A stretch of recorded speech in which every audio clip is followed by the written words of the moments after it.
talk about a race that was about so much more than just speed. We're going to dive into the story of an athlete whose biggest competitor wasn't on the track next to him. It was a hateful ideology, and he faced it down on the world's biggest stage. This is the incredible story of Jesse Owens. Okay, so you have to picture this. It's 1936. The Olympics are in Berlin, Germany.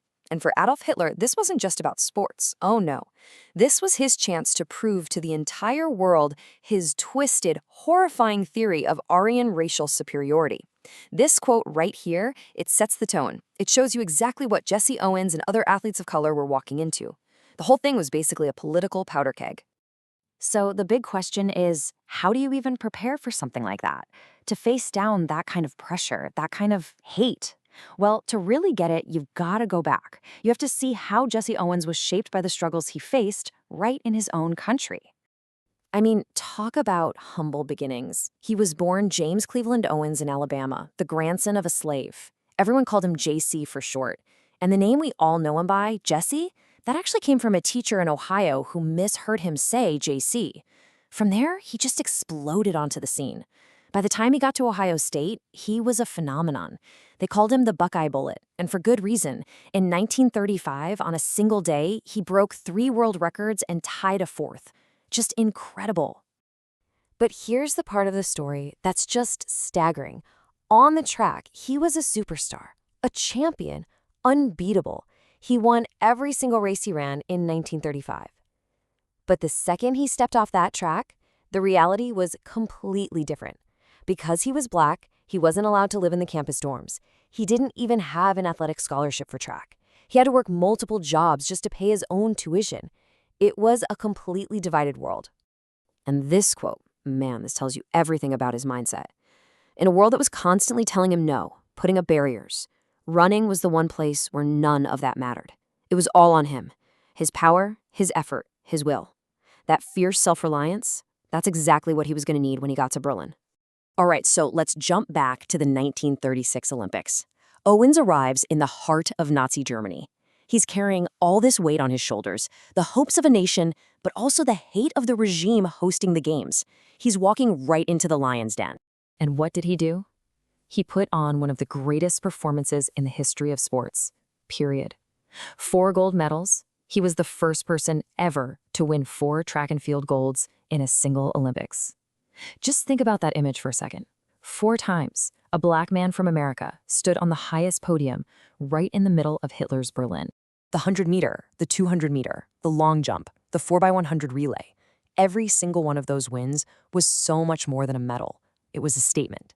It was a direct, public, undeniable takedown of Hitler's entire ideology, and it was being broadcast for the whole world to see. But you know, in the middle of all that political tension, this incredible moment of pure humanity happened. During the long jump, Owens fouled twice. He was 1 fault away from being eliminated. And then his biggest rival, the German athlete Luz Long, who, by the way, was the perfect picture of Hitler's Aryan ideal, he walked right over to Owens and gave him a tip, a piece of friendly advice. It was this amazing act of sportsmanship that just flew in the face of all the hate that was surrounding them. And Owens said it perfectly himself. You know, that moment, that simple gesture of friendship from his rival in that stadium at that time, it meant more to him than any piece of gold. It was proof that a human connection could be stronger than any politics, any race, any nationalism. And what was Hitler's reaction to all this? Well, let's just say he wasn't happy. He was furious. His entire propaganda plan was being publicly dismantled by this one man. The story goes that he stormed out of the stadium and flat out refused to shake Jesse Owens' hand. A pretty stark contrast to the friendship we just saw on the field, huh? And here it is, the ultimate irony. The whole point of these games for Hitler was to show off German dominance. But instead, the world's newspapers weren't filled with stories about Aryan success. They were filled with stories about Jesse Owens. He completely hijacked the narrative and turned their own propaganda event right back on them. So, Owens leaves Berlin as an international icon, a hero. But the part of the story that most people just don't know is what happened when he came back to America. And honestly, it's a shocking, painful twist. I mean, think about it. This man just humiliated Adolf Hitler in front of the entire planet. Surely he came home to a massive hero's welcome, parades, the whole thing, right? The reality was absolutely crushing. This is the real gut punch of his story. The global hero who defied a dictator wasn't even invited to the White House by President Roosevelt. He still couldn't walk through the front door of many buildings. And to earn a living, this four-time Olympic gold medalist was forced to race against horses at carnivals. Can you believe that? The man who defeated a racist ideology abroad came home and was still treated like a second-class citizen. Yeah, forget about million-dollar endorsement deals. Owens found that while a lot of people were happy to pat him on the back, almost nobody was willing to offer him a decent job. He ended up working as a gas station attendant, he ran a dry cleaning business, he even played with the Harlem Globetrotters for a bit. Anything to support his family. But here's the thing about Jesse Owens. His story doesn't end there, in bitterness or defeat. He had every right to be bitter. But despite all these struggles, he went on to build a legacy that was way more powerful and lasting than any of his medals. He took all his experiences, the incredible highs and the painful lows, and he distilled them into this powerful, universal message of perseverance. He knew exactly what it took to overcome obstacles, and he decided to spend his life sharing that wisdom.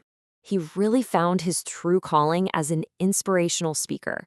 He traveled all over the country, talking to young people, sharing his story, and just trying to light a fire in them. He wanted them to believe in their own power to achieve their dreams, no matter who they were or where they came from. And you know, his impact isn't just something we read about in history books. It is alive and well today. The Jesse Owens Foundation gives scholarships to deserving students. There's an award named after him for up-and-coming young athletes. His story is still being told, still inspiring the next generation. It's a living legacy. In the end, Jesse Owens' life was this incredible testament to the power of character, of sportsmanship, of resilience. And his journey, it kind of forces us to look in the mirror and ask ourselves a tough question. He taught the world a profound lesson back in 1936. How far have we really run with it?